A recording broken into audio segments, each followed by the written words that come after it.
اے مسلمانوں اللہ سے ڈرو اور یاد رکھو کہ اللہ تبارک و تعالی آپ کو بے مقصد پیدا کرنے والا نہیں ہے، اور نہ اس نے آپ کو بے فائدہ یا آزاد چھوڑا ہے۔ اس نے زندگی اور موت کو اس لیے پیدا کیا اور بنایا ہے تاکہ آزمائے آپ کو کہ آپ میں سے کون بہتر عمل کرنے والا ہے۔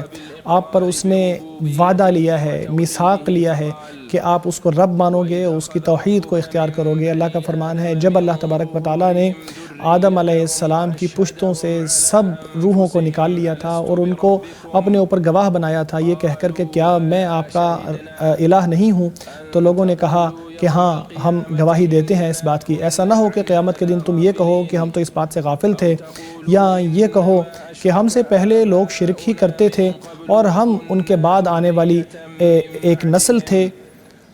کیا آپ ہمیں ان لوگوں کے اعمال کی سزا دے رہے ہیں؟ یوں ہم آیات کو کھول کھول کر بیان کرتے ہیں، شاید کہ لوگ پلٹ آئیں۔ اللہ نے آپ کے اوپر وعدہ لیا ہے، آپ سے وعدہ لیا ہے اور آپ کے ساتھ ایک معاہدہ کیا ہے کہ آپ اس کی عبادت کرو گے اور اس کے ساتھ کسی کو شریک نہیں کرو گے۔ اللہ کا فرمان ہے اے بنی آدم، کیا میں نے آپ سے وعدہ نہیں لیا تھا کہ آپ شیطان کی عبادت نہیں کرو گے؟ وہ آپ کا کھلا دشمن ہے، میری عبادت کرو، یہی سیدھا راستہ ہے۔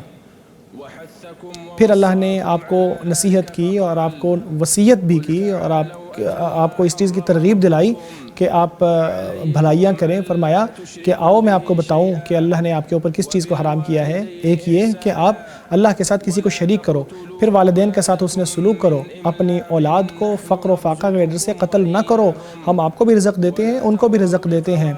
فحش کاموں کے قریب نہ جاؤ، چاہے وہ کھلے ہوں یا چاہے وہ چھپے ہوں۔ اس نفس کو قتل نہ کرو جس کو اللہ نے محترم قرار دیا ہے، الا یہ کہ کوئی کسی کا حق بنتا ہو۔ اللہ نے آپ کو یہ نصیحت کی ہے تاکہ تم عقل سے کام لو۔